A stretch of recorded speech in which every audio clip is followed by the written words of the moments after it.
Padahal Quran mengatakan al-jannatu tahta aqdamil ummahat, surga di bawah telapak kaki ibu.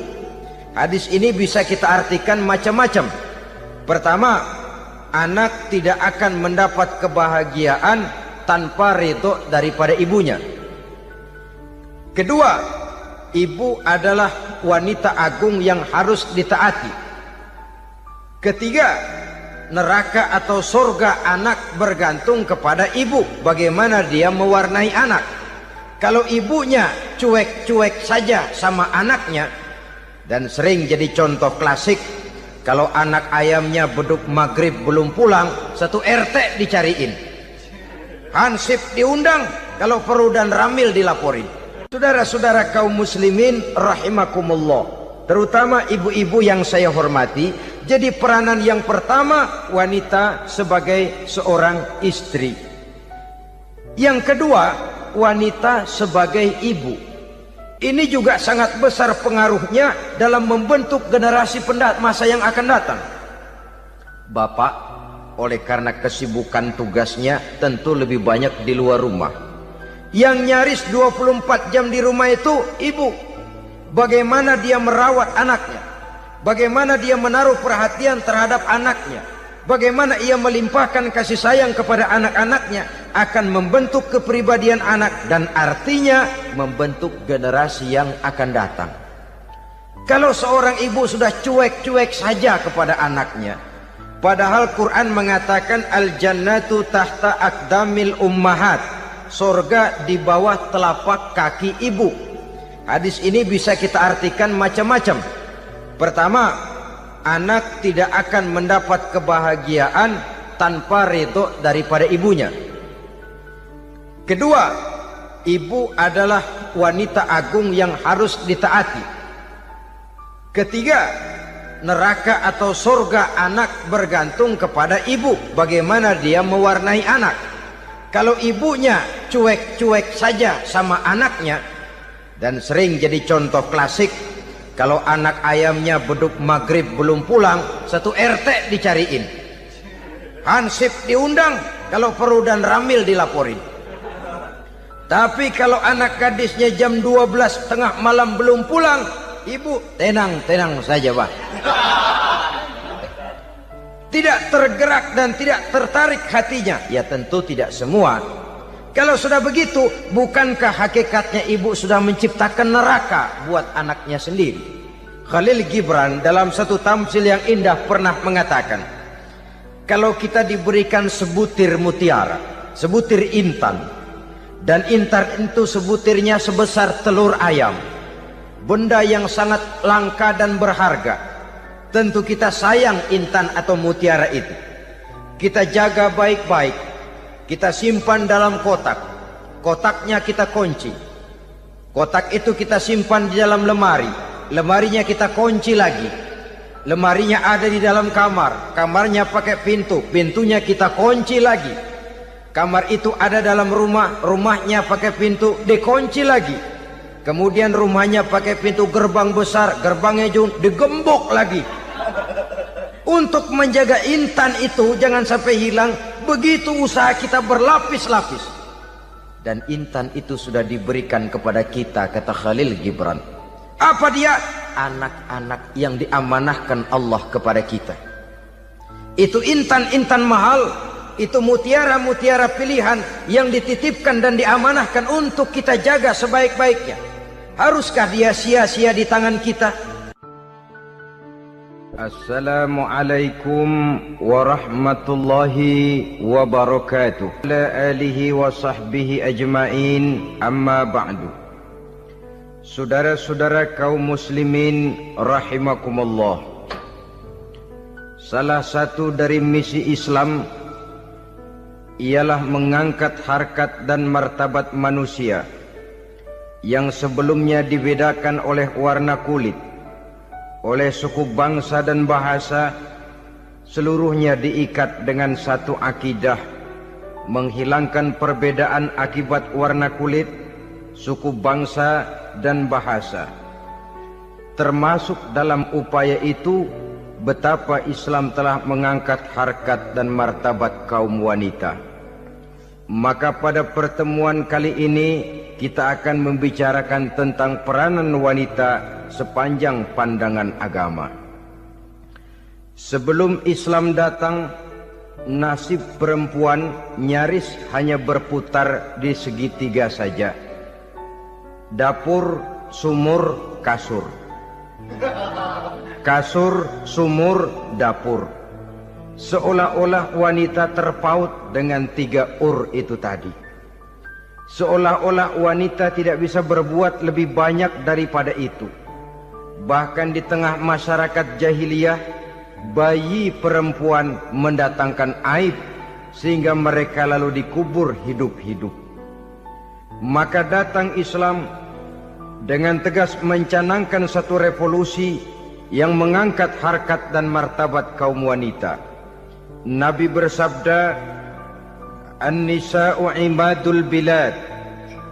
Iza saluhat saluhal bilad, wa iza fasadat fasadal bilad." Wanita adalah tiang negara. Jikalau baik wanita, baiklah negara. Jikalau rusak wanita, hancurlah negara. Dalam berbagai ayat Al-Quranul Karim menjelaskan tentang wanita dan peranannya. Al-Quran bercerita tentang Siti Hawa. Al-Quran bercerita tentang anak perempuan Nabi Adam, Iklimah dan Labuda, yang menyebabkan Habil dan Qabil saling berbunuh-bunuhan. Al-Quran menceritakan bagaimana ibunya Nabi Musa mendapat wahyu untuk menghanyutkan anaknya di hilir sungai Nil. Al-Quran bercerita tentang Siti Maryam, ibu daripada Nabi Isa. Al-Quran bercerita tentang 2 putri Nabi Yusuf, yang akhirnya salah satunya menjadi istri daripada Nabi Musa. Pun Al-Quran bercerita tentang Ratu Balkis, seorang wanita yang menjadi penguasa di negeri Sabah, yang demikian besar pengaruhnya dan wawasannya. Dan banyak lagi Al-Quran menceritakan keadaan kaum wanita, sampai-sampai dalam Al-Quran ada satu surah yang dinamakan surah An-Nisa. Ini seluruhnya berarti bahwa Al-Quran telah menempatkan kaum wanita dalam satu posisi yang mulia dan terpuji. Al-Quran memberikan emansipasi, bahwa wanita berhak mengejar kemajuan sebagaimana halnya kaum laki-laki. Tetapi sungguh pun demikian, Al-Quran tetap memberikan batasan-batasan sepanjang emansipasi itu tidak bertentangan dengan kodrat kewanitaan itu sendiri. Kalau persamaan dan kemajuan, kalau emansipasi dan hak asasi sudah tidak sesuai lagi dengan kodrat kewanitaan, pada akhirnya bukan mengangkat harkat dan martabat kaum wanita, justru malah merendahkan derajat dan martabat kaum wanita itu sendiri. Seperti sebagian besar wanita ini, mereka berteriak menuntut tentang persamaan hak, tapi mereka melupa apa batasan daripada persamaan hak itu sendiri. Sesungguhnya Islam dengan segala konsepsinya yang mengangkat martabat kaum wanita itu memberikan keleluasaan kepada kaum wanita untuk maju bersama laki-laki sepanjang tidak menginjak-injak kodrat kewanitaan itu sendiri. Kalau sudah sampai kepada menginjak kodrat kewanitaan, maka akan merendahkan martabat kaum wanita. Sebab apa? Secara fisik dan psikis, agaknya memang laki-laki sudah ditakdirkan oleh Allah untuk menjadi pembimbing bagi kaum wanita. Walaupun tidak tertutup kemungkinan wanita tampil sebagai pemimpin, tetapi dari segi fisik biologis misalnya, laki-laki itu diciptakan kekar, kuat untuk memikul dan melaksanakan tugas-tugas yang berat. Sedangkan perempuan pada umumnya adalah lembut, ayu, lemot, denok, geboy, dan lain sebagainya. Maka kalau kita baca sejarah, Allah itu belum pernah mengutus rasul perempuan. Semua rasul laki-laki. Sebab apa? Secara fisik biologis tugas kerasulan lebih dimungkinkan oleh seorang laki-laki. Tugas rasul itu berat. Kadang-kadang perang, dicaci maki, berhadapan dengan ujung tombak, ujung pedang dan lain sebagainya. Makanya seluruh rasul laki-laki, dan Allah belum pernah mengutus rasul perempuan. Dari segi lain, perempuan itu banyak terhalang untuk melaksanakan ajaran agama. Misalnya 1 minggu dalam sebulan perempuan itu terkena cuti khusus, mengalami masa menstruasi, tidak sholat, tidak puasa, tidak melaksanakan ajaran agama yang tidak dibolehkan pada saat menstruasi itu. Kalau ada rasul perempuan, lalu saat malaikat akan menyampaikan wahyu, kebetulan rasulnya sedang wah, itu bisa balik lagi malaikat Jibril ke langit itu. Mau turun nyampein wahyu, balik lagi ke atas, ditegur, kenapa balik lagi Jibril? Rasulnya lagi head.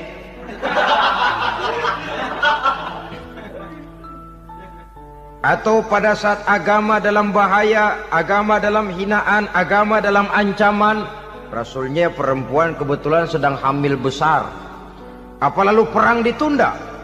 Pengumuman perang ditunda saja sampai rasul melahirkan. Tentu lebih tidak mungkin lagi. Secara fisik biologis laki-laki lebih memungkinkan untuk melaksanakan tugas kerasulan ini. Maka seluruh rasul yang diutus Allah adalah laki-laki. Saudara hadirin yang saya muliakan, sungguh pun demikian Islam itu mengangkat martabat wanita sedemikian tinggi sebagai tiang negara yang menentukan jatuh dan bangunnya negara, yang ikut mewarnai bahkan menjadi warnanya suatu negara. Walaupun peranannya memang tidak begitu kelihatan, tapi sesungguhnya amat sangat menentukan. Oleh karenanya secara umum emansipasi yang digariskan oleh Islam, emansipasi yang tidak bertentangan dengan kodrat kewanitaan di berbagai aspek kehidupan. Kalau sekarang emansipasi ini kelihatannya sudah salah pasang, salah kaprah. Bahkan belum lama kita menyaksikan bagaimana ada binaragawati. Di zaman sekarang perempuan sudah mulai angkat besi. Saya mulai mikir kalau perempuan sudah pada angkat besi, ini sudah tanda suaminya udah dekat dibanting-bantingin ini. Tahun-tahun mendatang mungkin akan menyusul perempuan mulai narik becak.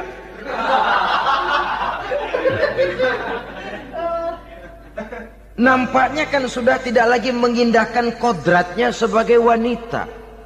Ada olahraga yang hanya pantas dikerjakan oleh laki-laki. Oleh karena itu pada kesempatan ini kita akan mencoba melihat peranan wanita dari berbagai dimensinya. Yang pertama, peranan wanita sebagai istri. Adalah Rasul memilih istri pertamanya Sayyidatuna Khadijah radhiyallahu anha. Kalau pilihan utama beliau pertama kali nikah dengan Siti Khadijah, jelas itu pilihannya bukan karena kecantikan. Kenapa? Beliau nikahi Siti Khadijah dalam usia 40 tahun Khadijah dan 25 tahun Rasul. Statusnya janda pula. Kalau beliau seorang pemburu kembang, pemburu bunga, kenapa mesti nikah dengan janda berumur 40 tahun? Sedangkan beliau waktu itu masih berumur 25 tahun. Apa sasaran utamanya? Bisa kita lihat nanti. Setelah beliau diangkat menjadi Rasul, ternyata Khadijah lebih daripada seorang istri, beliau masuk ke dalam staf Nabi. Orang lain beliau belum beriman, beliau malah beriman lebih dahulu sebagai perempuan pertama yang masuk Islam. Orang lain memusuhi Nabi, beliau malah mengorbankan hartanya untuk membantu perjuangan Nabi. Istri setia semacam ini, dengan peranannya sebagai istri yang sedemikian rupa, memberikan andil yang sangat besar bagi kesuksesan dan keberhasilan seorang suami. Sebaliknya, seorang istri bisa mempengaruhi suaminya. Seorang suami yang jujur, polos, lugu, sederhana bisa jadi koruptor ulung kalau didorong-dorong oleh istrinya. Seorang istri Pak Lurah memang tidak ikut mengatur kelurahan, tapi dia bisa mewarnai suaminya. Seorang istri gubernur memang tidak ikut mengatur provinsi, tapi dia bisa mewarnai suaminya. Sepanjang warnanya positif, tentu sangat baik dan sangat diharapkan. Tetapi kalau warnanya negatif, kiamatlah akibatnya umat ini. Oleh sebab itu, peran pertama dari kaum wanita sesungguhnya adalah sebagai istri yang mendampingi suami untuk mengolah dan melaksanakan tugas-tugas besar. Dari seorang yang paling kecil sampai kepada seorang yang punya jabatan paling tinggi sekalipun, pengaruh dan peranan istri memang sangat menentukan. Saudara hadirin kaum muslimin rahimakumullah. Itulah sebabnya Nabi menikah dengan Siti Khadijah. Dan lebih dari itu, sebelum menikah dengan Nabi, Siti Khadijah itu sudah terkenal sebagai pengusaha wanita, business girl kalau bahasa sekarang ini. Bahkan jaringan-jaringan bisnisnya tidak hanya Mekah saja, tidak hanya antar kota, bahkan sudah antar negara, dari Mekah ke Syam, dari Mekah ke Madinah dan lain sebagainya, yang bahkan kita tahu Rasul pada mulanya pun ikut membantu perdagangannya Siti Khadijah radhiyallahu anha ini. Jadi kalau bercermin dari karier Siti Khadijah, boleh saja wanita bergerak di bidang bisnis, asal memang profesi, bukan karena dengan senjata dan modal kecantikan lalu membujuk dan merayu orang sampai telap sehingga bisnisnya berjalan lancar dengan jalan menjual kecantikannya. Tidak, bergerak di bidang bisnis yang memang profesinya di situ. Tidak ada salahnya. Bisa saja perempuan menjadi business girl seperti yang dicontohkan oleh Siti Khadijah radhiyallahu anha ini. Sebab itu, kontes-kontesan yang hanya bertitik kepada rupa yang ayu saja, rupa yang cantik saja, sesungguhnya bukan hanya tidak bermanfaat, tapi saya pikir juga sangat tidak mendidik. Yang mengajar anak-anak remaja putri kita untuk berlomba-lomba hidup dalam kepalsuan. Alis mata palsu, hidung pesek dimancungin palsu, operasi plastik. Alis matanya dikerik, bikin yang palsu. Tai lalat lagi bikin yang palsu. Gincu bibir dimerahin, palsu. Seluruhnya hidup dalam kepalsuan. Akan lebih baik kalau kita ini misalnya mengadakan kontes yang menitik beratkan kepada ketinggian IQ, kecerdasan, kemampuan, skill, keahlian dan kemampuan. Tidak hanya dititik beratkan kepada rupa yang ayu dan cantik semata-mata. Sebab di samping manfaatnya diragukan, juga sangat tidak mendidik buat generasi yang akan datang. Terutama ibu-ibu, peran utama wanita sesungguhnya adalah sebagai istri mendampingi suami dalam melaksanakan tugas-tugas besar. Satu hari, serombongan ibu-ibu pernah datang menghadap Rasul mengajukan satu resolusi. Protes kalau bahasa kita sekarang. Ya Rasul, ada apa bu? Kalau laki-laki sih enak. Enak bagaimana? Iya, kalau orang laki-laki sholat, perempuan sholat. Laki-laki puasa, perempuan puasa. Laki-laki pergi haji, perempuan pergi haji. Laki-laki menuntut ilmu, perempuan bisa menuntut ilmu. Tapi kalau laki-laki pergi jihad, perang membela agama, kami perempuan tidak bisa ikut jihad perang di medan pertempuran. Padahal pahala jihad sangat besar dan kami ingin mendapat pahala jihad. Tidak adil kalau begini ya Rasul, izinkan kami pergi jihad. Ini perempuan di zaman Rasul, kalau ada kebaikan tidak bisa ikut, rasanya rugi bukan main, lalu protes. Apa jawab Rasul? Beliau senyum. Ibu-ibu jangan khawatir, walaupun ibu-ibu tidak maju ke medan perang, ada ibadah yang pahalanya sama dengan pahala jihad itu. Apa ya Rasul? Beliau menjawab, jihadukunna fi baitikunna. Jihadnya ibu-ibu, jihadnya kaum wanita adalah di rumah tangganya sebagai istri.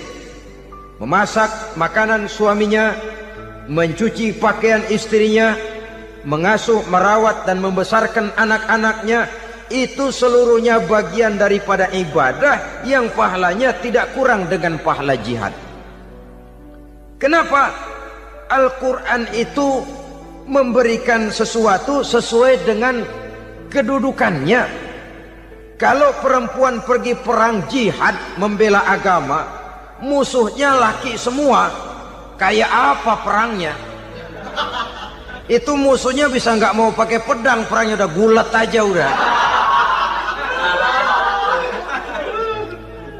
Sehingga Rasul lalu memberikan satu jalan keluar yang membuat wanita-wanita itu lega. Jihadukunna fi baitikunna. Ibu-ibu sih tidak usah khawatir, jihad ibu adalah di rumah tangga ibu-ibu semua. Sejak bangun tidur sampai tidur kembali, nyaris kaum ibu itu 24 jam pekerjaannya. Sebagai istri, dia melaksanakan jihad di rumah tangganya. Peranan wanita yang pertama adalah sebagai istri, yang walaupun tidak kelihatan dan menonjol seperti halnya laki-laki, tapi sangat mewarnai, bahkan menjadi warna dari tugas apapun yang dihadapi oleh suaminya. Dulu ada seorang orator, kalau pidato hebat bukan main. Kalau dia bernada gembira, semua orang senyum. Kalau dia bercerita tentang sesuatu yang sedih, satu masjid orang nangis.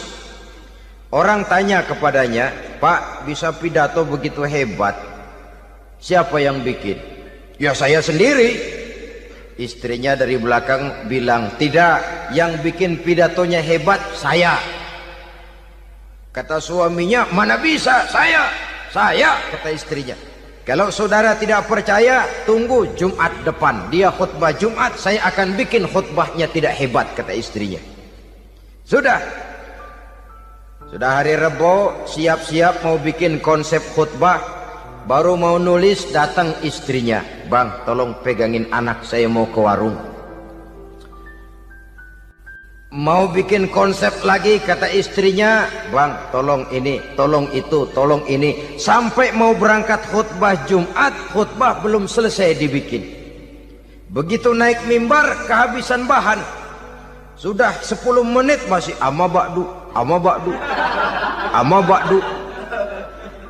Ini yang dengar heran, ini orang kok bicaranya bisa cuma amat sama badu saja. Di situ kelihatan saudara-saudara betapa peran serta istri yang walaupun tidak kelihatan oleh pandangan mata yang zahir, tapi teramat sangat menentukan. Sekali lagi, tidak ada seorang suami bisa sukses jadi apapun dia tanpa peran serta istrinya di rumah. Tidak ada kemajuan yang bisa diperoleh kalau tidak karena peran serta istrinya di rumah. Tidak ada kesuksesan yang bisa diraih tanpa keikutsertaan daripada istrinya di rumah. Walaupun suaminya yang dikenal orang, suaminya yang dipuji orang, suaminya yang disanjung orang, bagian besar tetaplah saham dan andil daripada istrinya yang di rumah itu. Ini makna an-nisa imadul bilad. Wanita adalah tiang negara. Jikalau baik wanita, baik negara. Jikalau rusak wanita, hancur negara. Karena wanita, negeri Sabah menjadi terkenal, tentram, aman, wawasan politiknya luas. Seorang semacam Cleopatra bisa menaklukkan Julius Caesar. Dan begitu selanjutnya. Banyak cerita-cerita betapa wanita yang berperan di belakang layar ini bahkan bisa menggoyangkan negara. Bahkan yang paling dekat saja contoh dengan kita, Senator Gary Hart. Saudara masih dengar tentu itu. Betapa harus terpaksa mengundurkan diri dari pencalonan presiden Amerika karena kasusnya dengan Donna Rice itu, dengan hostess itu. Betapa di sini seorang perempuan atau seorang wanita sanggup membongkar seseorang yang punya masa depan ceria untuk menuju kursi kepresidenan dari suatu negara adidaya seperti Amerika, bisa gagal berantakan karena skandalnya itu. Apa penyebabnya? Wanita. Tapi wanita juga bisa menyebabkan menjadi cambuk majunya laki-laki. Wanita juga bisa menghancurkan dan mengubur laki-laki. Saudara hadirin yang saya muliakan, ia memang kelihatannya makhluk yang lemah, tapi di balik kelemahannya itu sesungguhnya dia bisa menelan laki-laki yang bagaimanapun besarnya. Saudara-saudara kaum muslimin rahimakumullah, terutama ibu-ibu yang saya hormati, jadi peranan yang pertama wanita sebagai seorang istri. Yang kedua, wanita sebagai ibu. Ini juga sangat besar pengaruhnya dalam membentuk generasi masa yang akan datang. Bapak, oleh karena kesibukan tugasnya, tentu lebih banyak di luar rumah. Yang nyaris 24 jam di rumah itu ibu. Bagaimana dia merawat anaknya, bagaimana dia menaruh perhatian terhadap anaknya, bagaimana ia melimpahkan kasih sayang kepada anak-anaknya, akan membentuk kepribadian anak dan artinya membentuk generasi yang akan datang. Kalau seorang ibu sudah cuek-cuek saja kepada anaknya, padahal Quran mengatakan al-jannatu tahta aqdamil ummahat, surga di bawah telapak kaki ibu. Hadis ini bisa kita artikan macam-macam. Pertama, anak tidak akan mendapat kebahagiaan tanpa ridho daripada ibunya.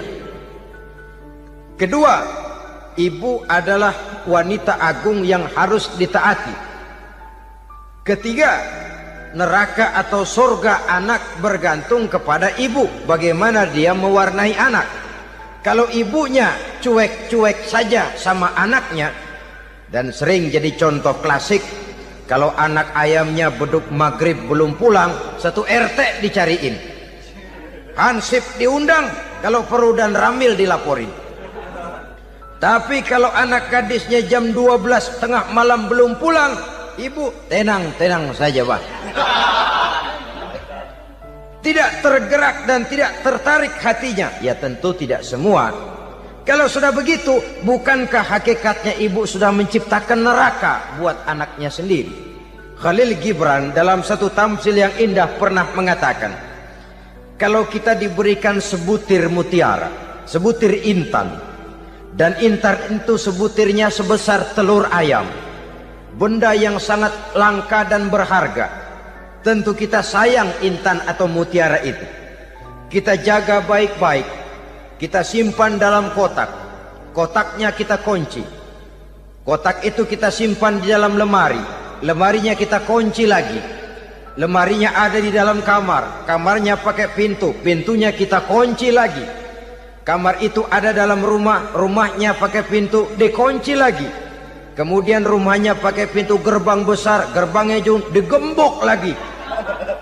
Untuk menjaga intan itu jangan sampai hilang, begitu usaha kita berlapis-lapis.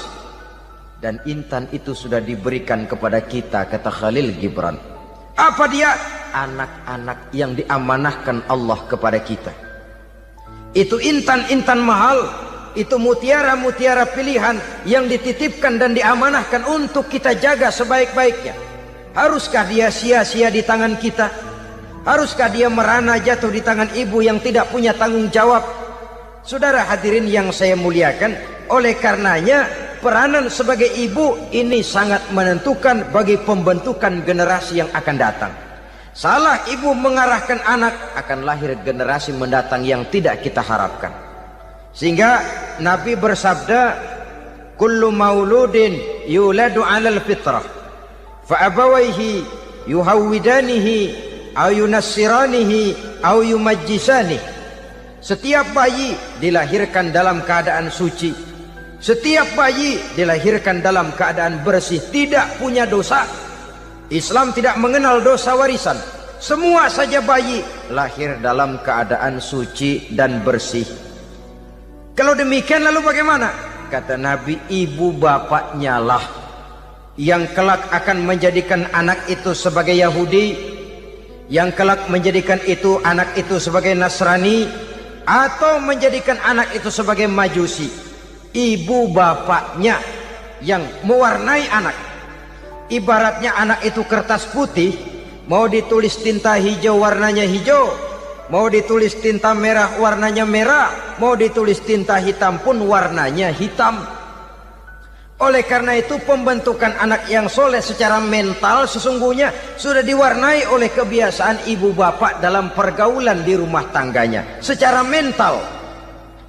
Sehingga dengan demikian saudara-saudara, salah kaprah ibu dalam mengarahkan anak-anaknya akan melahirkan generasi penerus yang sungguh-sungguh tidak kita harapkan, dan pada gilirannya akan membahayakan perkembangan bangsa dan negara, membahayakan kita sebagai suatu umat. Apalagi sekarang ini masih banyak orang-orang muslim, orang-orang tua muslim yang kadang-kadang menyekolahkan anaknya di sekolah yang membahayakan akidahnya, mematikan imannya, menghancurkan tauhidnya.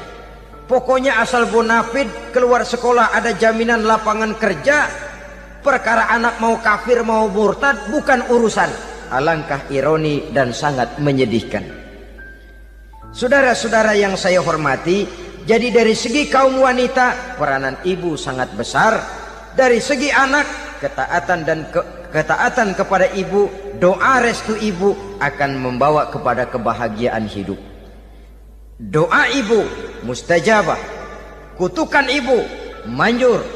Beberapa hikayat dan riwayat menjadi contoh dan tamsil buat kita betapa tidak ada satu kebahagiaan di dunia ini yang bisa ditegakkan tanpa doa restu daripada ibu.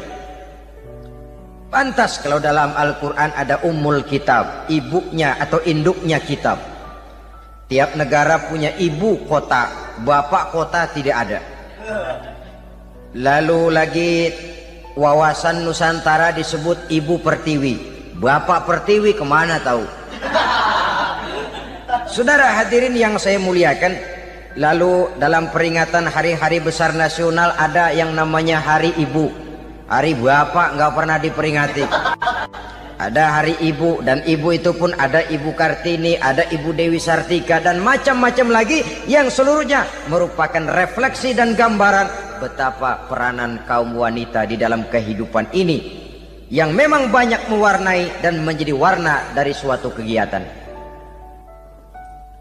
Saudara-saudara kaum muslimin rahimakumullah, apabila yang pertama tadi kita melihat peranan kaum wanita sebagai istri, betapa ia berpengaruh besar dalam ikut menunjang keberhasilan dan kesuksesan suaminya. Kemudian pada peranannya yang kedua, wanita sebagai ibu di rumah tangga, betapa ia ikut membentuk, mempengaruhi, mewarnai dan membimbing kepribadian anak sebagai generasi penerus. Maka pada peranan yang ketiga ini kita akan melihat wanita sebagai social agent, sebagai penggerak kegiatan sosial di berbagai bidang kehidupan. Apakah itu bernama majelis taklim, apakah itu bernama perkumpulan dan yayasan-yayasan kemanusiaan, organisasi-organisasi yang bergerak di bidang pendidikan. Bahkan di zaman sekarang bukan hanya menjadi penggerak sosial, bahkan sudah banyak kaum wanita yang menggerakkan satu bangsa.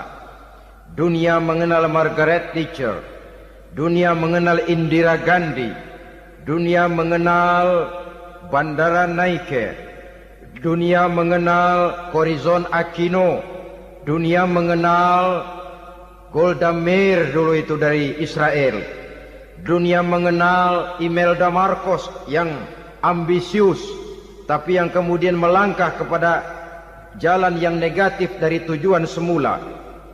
Ini bukan hanya sekedar social agent, tapi bahkan sudah mengarah kepada menggerakkan dan mewarnai suatu bangsa. Islam membuka pintu ke arah itu. Wanita duduk dan berfungsi sebagai social agent, mengurus berbagai macam perkumpulan yang bertujuan kepada kebajikan, menyantuni yatim piatu, memelihara kesehatan, menyayangi binatang, memelihara kelestarian lingkungan dan lain sebagainya. Islam membukakan pintu sepanjang peranan sebagai istri dan sebagai ibu tidak diabaikan. Ini sebab yang utama. Salah seorang perempuan, kaum wanita, kalau terlalu aktif berorganisasi, terlalu aktif bermasyarakat, terlalu aktif dalam berbagai macam perkumpulan, lalu melupakan tugas utamanya sebagai istri dari suaminya, sebagai ibu dari anak-anaknya. Ibu asik rapat sana, rapat sini. Anak tidak pernah diajak rapat, akhirnya si anak bikin perkumpulan sendiri, rapat menurut versi mereka. Sehingga akibatnya yang timbul anak merasa kurang diperhatikan oleh ibunya. Ngaji bagus, tapi kalau sepanjang hari ngaji saja, suami pulang mau makan tidak ada makanan, mau berganti pakaian belum lagi ditriska pakaiannya, tentu ini melupakan fungsi yang utama. Kegiatan sosial, kegiatan di organisasi adalah jadwal kegiatan setelah fungsi sebagai istri dari suami, sebagai ibu dari anak-anak dilaksanakan dengan sebaik-baiknya. Bukan tidak baik ngaji, kalau dari ngaji ke ngaji saja. Bangun tidur ngaji, jam 7 ngaji, berangkat jam 11. Sholat zuhur berangkat ngaji lagi, pulang sore, malam ngaji lagi. Suami tidak terurus, anak-anak pun terbengkalai, rusaklah rumah tangga. Dan bukankah satu bangsa terdiri dari satu tatanan masyarakat, dan tatanan masyarakat yang paling kecil bernama keluarga. Keluarga merupakan unit dari masyarakat, unit yang terkecil, dan keluarga terdiri dari pribadi-pribadi yang merupakan bapak, ibu, dan anak-anak. Sehingga masyarakat bangsa yang baik terdiri dari masyarakat yang baik. Masyarakat yang baik tersusun dari keluarga-keluarga yang baik, dan keluarga yang baik akan muncul dari pribadi dan individu yang baik. Pribadi dan individu yang baik yang sadar mana kewajiban yang primer, mana kewajiban yang sekunder. Sebagai social agent, dia lalu mawas diri dengan tetap mempertimbangkan kodrat kewanitaannya itu tadi. Saya ikut prihatin kalau ada perempuan main sepak bola.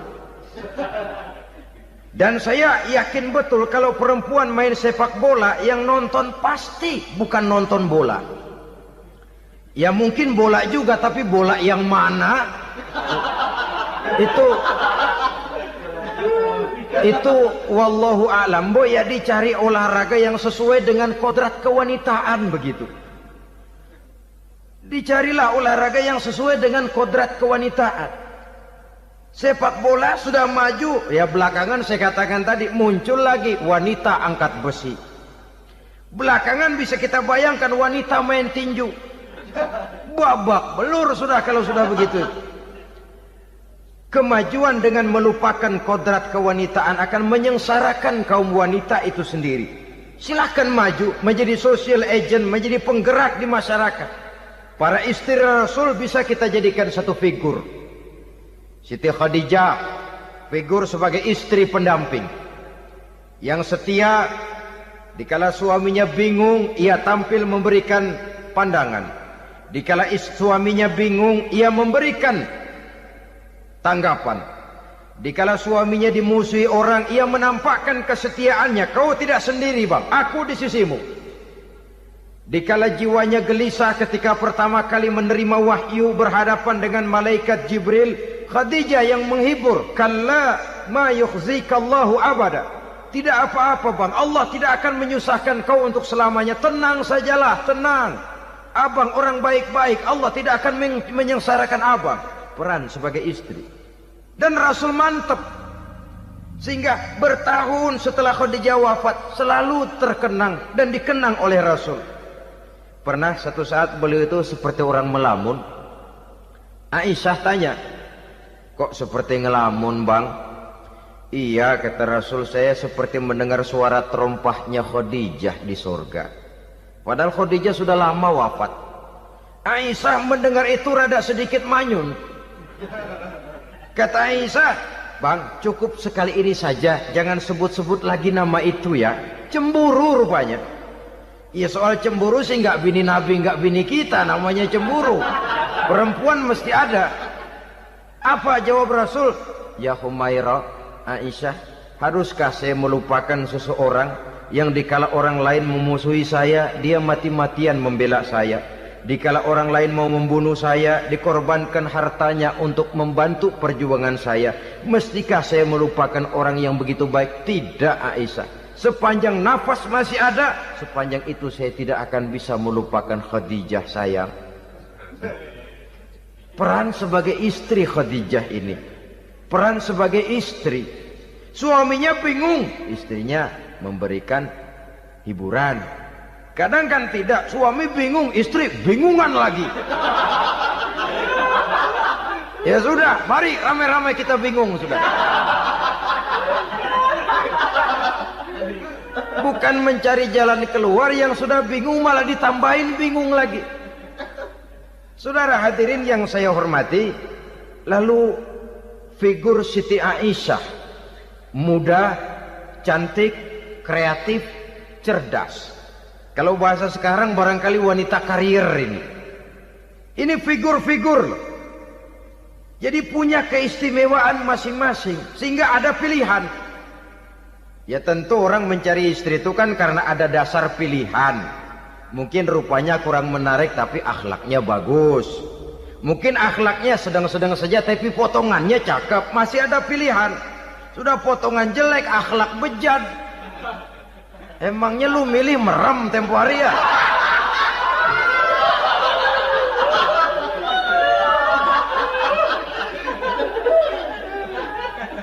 Sudah nggak ada pilihan apa-apa.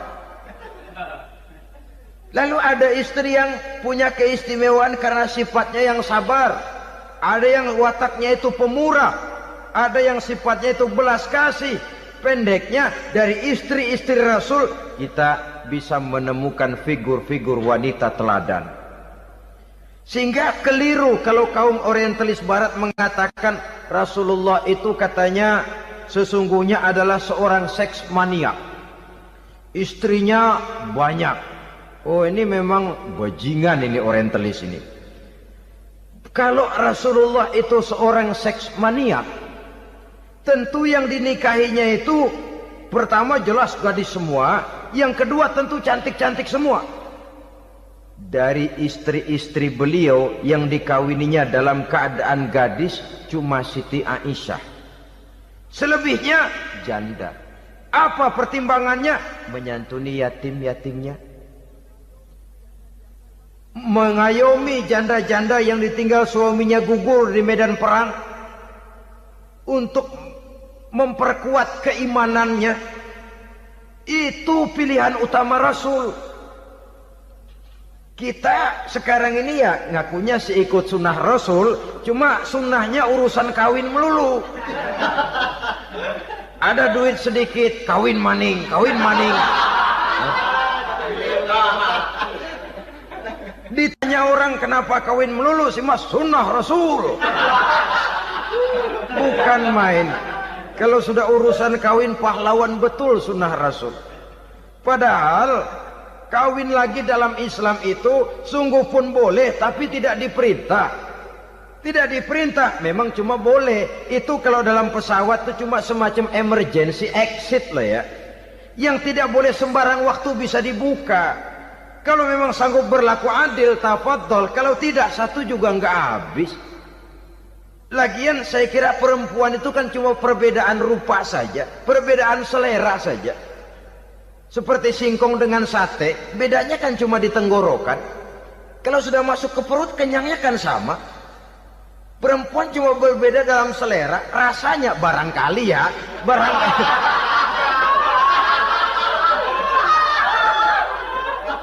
Barangkali tidak jauh beda. Saudara hadirinlah, Islam ini mengatur lewat pintu yang dinamakan nikah itu tadi, sehingga dengan demikian bisa dinikmati secara tenang, tentram. Tidak usah manusia ya, kucing saja. Coba lihat kucing. Kalau ikan dia boleh nyolong, kucing itu boleh curi, makannya nggak tenang kucing. Coba lihat ini. Asal dia nyolong ikan, makannya juga mindik-mindik. Matanya nengok kiri, nengok kanan. Ada sedikit gerusak, kabur. Secara nalurinya kucing tahu kalau ini ikan curian, makannya nggak tenang dia. Tapi kalau ikan kita kasih, kucing anteng, geledek juga nyamber, manteng aja dia. Nalurinya mengatakan ini ikan dikasih sama yang punya, tenang dia. Saudara hadirin yang saya hormati, orang juga gitu. Kalau hubungan suami istrinya sudah sah, diikat dengan akad nikah, tenang, anteng, nggak gerasak gerusuk, nggak kayak diubur-ubur maling, anteng aja. Dan yang ngintip juga buat cuek aja udah. Biarin aja dia ngintip, capek sendirilah.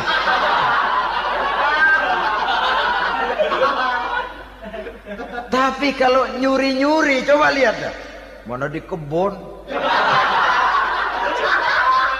banyak nyamuk, Hansip mukul tiang listrik, dia yang bingung. Islam ini sesungguhnya memudahkan jalan, saudara-saudara. Jadi sebagai social agent, wanita bisa berperan untuk itu. Apalagi untuk hal-hal yang menyangkut wawasan kemanusiaan, di mana kaum wanita karena emosinya lebih tinggi daripada kaum laki-laki, dia sangat peka terhadap masalah-masalah yang menyangkut kemanusiaan. Hatinya mudah tergugah, perasaannya cepat terenyuh. Dengan penderitaan dia cepat tergugah.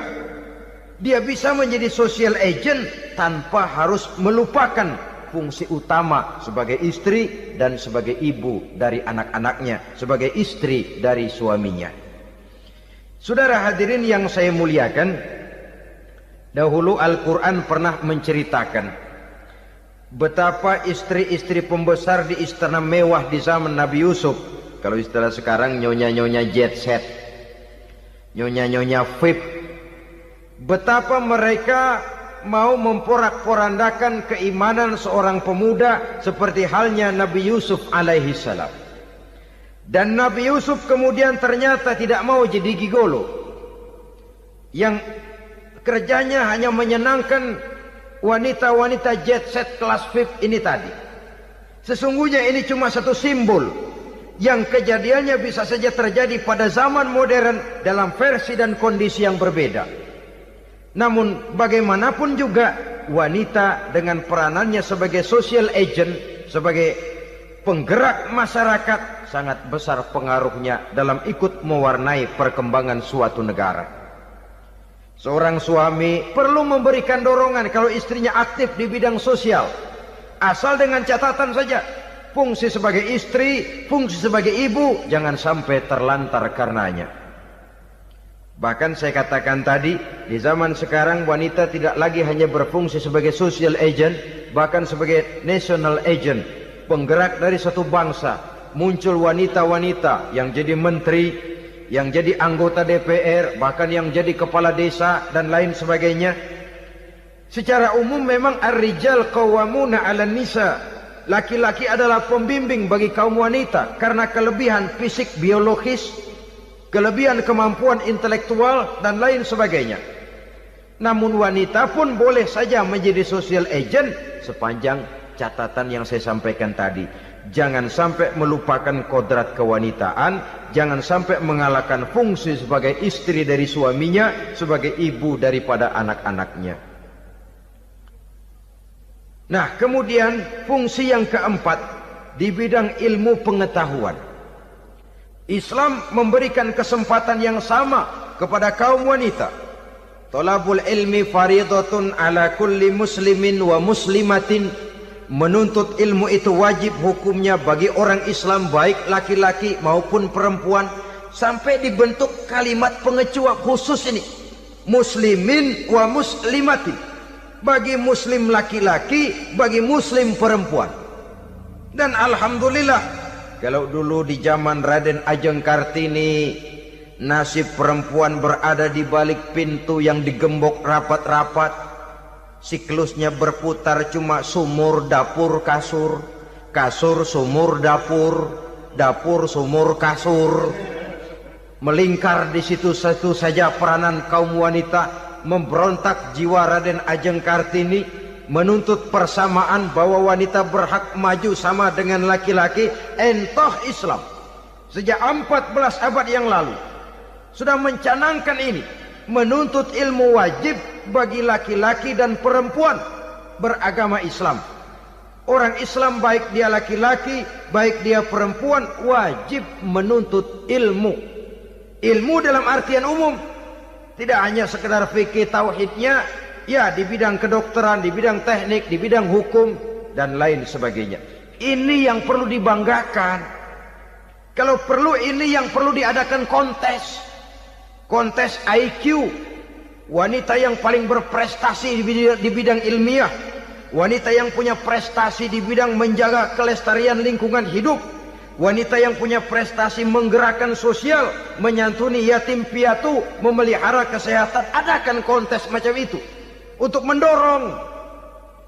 Ini enggak, kalau kontes yang diukur betis, bibir, pinggul, payudara, lubang hidung, ukur sekalian kita. Apa manfaatnya dan apa unsur pendidikan yang ada di dalamnya? Tidak menguntungkan, tidak mendidik, dan tidak membawa manfaat.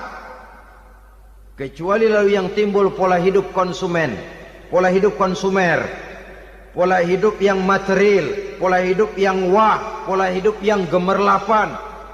Ya, kalau oleh anak-anak muda yang terjangkau. Kalau tidak, dia hanyut ditelan mimpinya.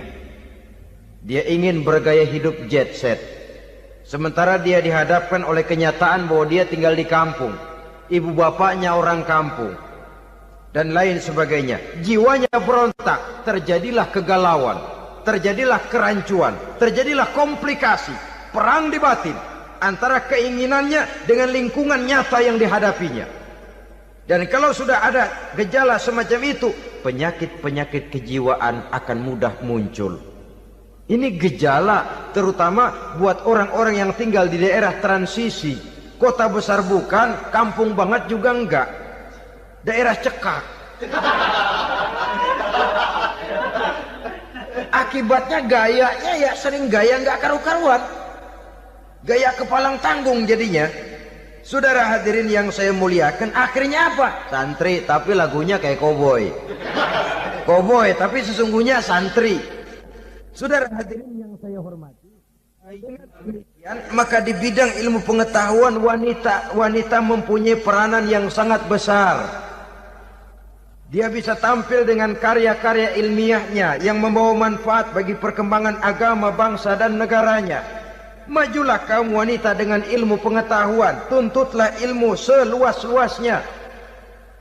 Kita hidup di satu negara yang merdeka, kita beragama yang memberikan satu keyakinan bahwa menuntut ilmu merupakan kewajiban, bahwa peranan wanita tidak hanya di belakang dapur, lain sebagainya, yang seluruhnya terpantul dari dinamika kehidupan kaum wanita. Saudara-saudara kaum muslimin rahimakumullah. Kemudian yang kelima, peranan wanita dalam bidang agama. Kita bersyukur sekarang ini gejalanya dimanapun pengajian, biasanya lebih ramai pengajian ibu-ibu dari bapak-bapak. Peringatan hari-hari besar keagamaan, biasanya lebih ramai ibu-ibu daripada bapak-bapak. Pengajian ibu lebih ramai. Padahal kalau bicara sibuk, lebih sibuk ibu daripada bapak misalnya. Kalau sudah pengajian bapak-bapak, biasanya pengajiannya ramai cuma 3 giliran itu. Pembukaan, maulid, penutupan.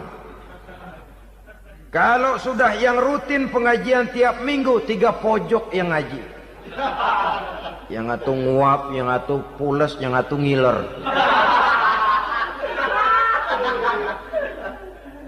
Saudara hadirin yang saya muliakan, ada badan kontak majelis taklim yang merupakan wadah daripada kegiatan ibu-ibu. Ada Ittihadul Muballighat, Persatuan Muballighat. Ada persatuan para asatiza, dan macam-macam lagi peranan ibu-ibu di dalam kehidupan beragama. Tapi sesungguhnya harus dimulai dari bagaimana si ibu mewariskan jiwa agama kepada anak-anaknya di rumah tangganya. Kalau itu gagal, dia mau melangkah ke masyarakat, dia sudah gagal sejak awal sesungguhnya. Keberhasilannya dia menata masyarakat akan mengakibatkan dia nanti bernasib seperti Nabi Nuh. Berhasil mengajak beberapa orang kafir mengikuti ajarannya, tapi gagal mengislamkan putranya sendiri Kan'an. Bukan tidak berusaha, tapi memang Allah sudah menghendakinya sedemikian untuk menjadi contoh buat kita semua. Yang penting orang tua berusaha dan berikhtiar. Kalau sudah berusaha dan berikhtiar, anak ternyata memang sulit diurus, barangkali memang fotokopinya Kan'an tuh anak. Ya orang tua kalau sudah berusaha, ya tawakallah. Jangan belum berusaha lalu berkata, jangan anak kita, anak Nabi aja ada yang bengal. Ngajar tidak mau, mengajar anak tidak mau, mendidik anak tidak mau, lalu mencontoh Nabi, salah kaprah namanya. Kaum wanita bisa berperan di dalam agama. Ketika Rasul hijrah, itu kan beliau tidak langsung ke Madinah. Dari Mekah itu beliau mengambil jalan arah ke kiri menuju Gua Sur. Ini dalam strategi militer punya makna sendiri. Jenderal yang ulung, ahli strategi militer ini. Di Gua Sur sana beliau tinggal 2 hari 3 malam. Siapa yang membawa makanan ke Gua Sur? Siapa yang menjadi kurir untuk mengintai kegiatan-kegiatan Quraisy setelah Nabi berangkat hijrah? Asma, putri Abu Bakar Siddiq radhiyallahu anhu. Jadi kurir, jadi spion, membawa makanan untuk Rasul dan ayahnya di Gua Sur. Ini peranan wanita. Di tengah bahaya, di tengah keadaan posisi terjepit, Rasul di dalam gua, diamatinya keadaan Quraisy, dilaporkannya kepada Rasul. Jasa seorang wanita bernama Asma, putri dari Abu Bakar Siddiq radhiyallahu anhu. Rabi'atul Adawiyah, seorang sayyidah sufiyah, ahli tasawuf yang terkenal dengan ajaran cintanya kepada Tuhan. Dia bisa menjadi tokoh wanita dalam gerakan sufi oleh karena kegiatannya di bidang agama, dalam arti mujahadahnya kepada Allah Subhanahu wa taala. Dia korbankan bagian besar daripada hidupnya untuk mengabdi kepada Allah. Setelah suaminya meninggal, seumur hidup dia tidak pernah nikah lagi. Bukan tidak cantik, cantik. Bukan tidak ada yang mau, banyak yang meminang. Bahkan diantaranya termasuk Sufyan Tsauri, seorang tokoh juga, pernah mencoba meminang beliau. Kata Sufyan, Rabi'ah, bagaimana? Kamu kan janda? Iya. Lalu, lah saya kan duda. Jadi bagaimana? Daripada kita masing-masing sendiri-sendiri kan lebih baik kita join. Maksud kamu apa? Saya mau meminang kamu. Boleh? Tapi mas kawinnya saya minta engkau jawab 4 pertanyaan saya.